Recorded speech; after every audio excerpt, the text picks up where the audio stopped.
This is John Cola with OKRaw.com. Today we have a very special treat for you.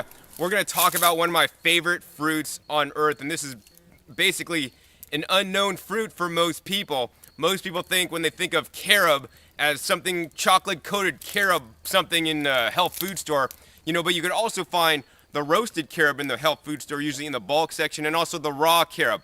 But most raw carob in the health food store has been actually heat processed hotter than what a raw foodist would like. So then they have really raw carob that you can get that's usually imported.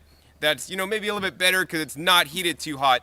But the best over all those things is what I'm going to show you today. It's actually raw carob pods, the full pods. They're absolutely amazing. I'm here at Mulberry Haven. It's basically a mulberry farm, but they have a lot of carob trees too. This farm's been around for over 30 years, and some of these trees have taken that long to really produce. Carob trees take at least 10 years till they produce, a good quantity of crop. This happens to be a Santa Fe variety carob tree. There's many different varieties, much like there's Fuji apples, green apples, and different kinds of apples. There's different kinds of carob, and this is one of the better varieties here grown in California. Of course, there's also honey carob when I was and many varieties of honey carob when I was over in Cyprus, and that was extremely good. But this stuff is absolutely amazing. So today we're going to show you about carob, how the tree grows, how they flower, how they fruit, and all that stuff. So first we're going to show you how the carob tree flowers. This is a carob tree, and it's massive. One of the things I like about the carob tree is that it's a slow grower and it's evergreen, so it'll keep its leaves year-round.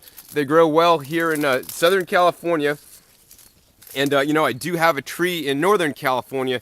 It's definitely still alive and been making it, but it's definitely a slow grower. The next thing we're going to talk about today is how it makes the fruits. So you can see the carob tree here, and then you can see they have these little flowers. And these little flowers basically turn into the fruits. So first it flowers. Well, these are the immature flowers. These will actually open up. They'll have flowers. And then what will happen is they'll turn into these fruits here. So these are the immature carob pods off the tree, and they're pretty much like a bean.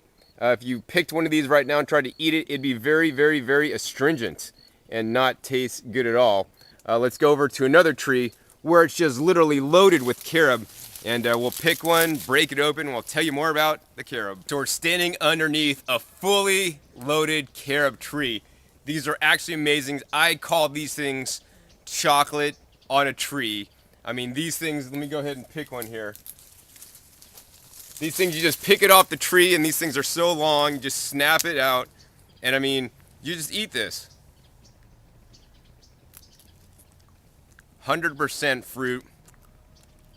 They have a nice sweet flavor naturally. They're really high in fiber. Also, they have 4 times more potassium than bananas. They're also rich in calcium and contain some of the B vitamins. 100% natural food, way, way, way delicious. Now, the carob is non-toxic, unlike the cacao. Cacao or chocolate, now a fairly large thing in raw foods. Basically what they do is they take the cacao comes from faraway lands in South America usually. They take the fruit, open up the fruit, and then around the cacao is the seed. And around the seed is actually this white pulp that you can eat that actually is very edible and delicious. But then they take the seed and dry those, and then they powder them up and then sell them to you. Cacao, normally is very, very bitter. And it has things like theobromine in it, which is actually a toxin. And if you go out into nature, even the monkeys in nature, which, some people say they share up to 98% of our genes, so closely related to us, they don't eat the seeds. They eat the white pulp out of the cacao pod, and they spit the seeds out. Now, why is that? Well, the seeds are very bitter, and if your dog eats the seeds, your dog's not going to be living too much longer because it's poisonous, as we know, for animals. But yet, we're smart enough that we still eat them, and we get addictive-like qualities and properties, which isn't too good for us. But the carob is totally different than the cacao. This is a fruit, actually. The cacao is a seed. Also, the cacao is actually very high in fat. Not too good. And, nature puts toxins in the seeds for a reason. If nature didn't do that, the cacao tree wouldn't be able to reproduce. And one of the goals of every plant on earth is to reproduce. And that's why the carob has really, really, really hard seeds. And that's how the carob is able to reproduce, because if you try to bite into a carob seed, you will break your teeth. So what I tell people is when you're eating raw carob, you want to bite off like that much at a time. You're going to bite off just a small section, and then you're going to see the seed, and don't bite into the seed. That way, nature could preserve its seeds, because it's so hard. You could, put the seed, throw the seed out, it'll come up into a new tree and form new trees. So there we go. There's the carob seed. Really, really hard. And you can take these seeds and germinate them. So you're just going to put this in like a little potting soil, in a little pot. Keep it moist, and it'll germinate into a carob tree. That being said, the carob seeds are not true to seed. So if you had a carob pod that was intensely delicious, sweet, and really good, and you planted the seed, you might not get the same variety of carob pod. You might actually even get a sterile tree. There's a tree from seed here that makes flowers, but it rarely makes any fruit. All the carob fruits hanging, and this is just like candy on a tree. This stuff is completely amazing. And carob has been used basically naturally to heal diarrhea. And also, carob may be beneficial to help you detoxify. They contain some tannins that literally help to, and it's been said, that help to pull out the toxins to help detoxify you. Now, cacao helps to toxify you, and carob helps to detoxify you. Carob is definitely a wonderful fruit.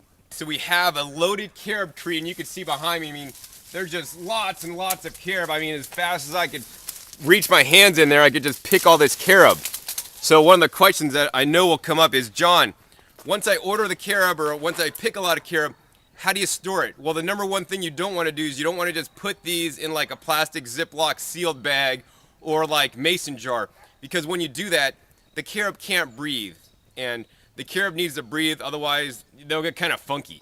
So how you want to store them the best way is, once you harvest a bunch, and let's go ahead and harvest a bunch here. You want to put them in a bag, like a nice brown craft bag. And I like to reuse, it's better than recycling. So we got a nice Whole Foods bag here. So you're just going to fill up a bag and basically just take it and fold it over. And, make sure there's no holes in it. Maybe put like a clip on there to keep it tight. This way the carob can still breathe. Keep it in a cool, dry place, not a moist place. Don't want to get any moisture on this. Maybe like in a cupboard or whatnot.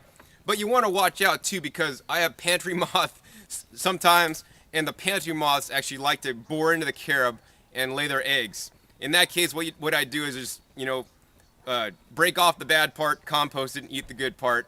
They're still definitely good. But yeah, store them like this so that they can still breathe, and they'll last for many, many months. So the main thing is, they're still going to be good, but the longer you store them, the drier they're going to definitely get. And some varieties of carobs dry faster than others. So the Santa Fe variety actually stays once it's down to a certain moisture level. It's pretty much going to stay there. It's not going to get too much drier. Some varieties are usually a wetter, moister variety, and then they will actually get a lot drier and then get more hard.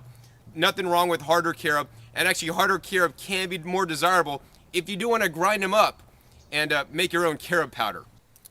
All right, so I hope you've enjoyed this episode on carob. Once again, carob is a whole food picked off the tree. You can just basically break and eat like a candy bar. Nature's candy. Nothing else better than raw carob pods. And if you've never had raw carob pods, I've made special arrangements for you to be able to order them direct from the farm that's growing them. And it's usually really, really, really very difficult to find fresh carob pods to buy. So to buy them, you want to contact Mulberry Haven, and you want to contact Carol. And her telephone number is area code 650-862-0867. So give Carol a call. Let her know that John Kohler sent you and that you saw the episode on carob on YouTube. They are such an amazing fruit, and if you've never tried them, you just have to try them. So once again, this is John Kohler with OKRod.com. keep eating your fresh fruits and vegetables, and Carob, it's definitely one of the freshest, bestest fruits in the world. We'll see you next time.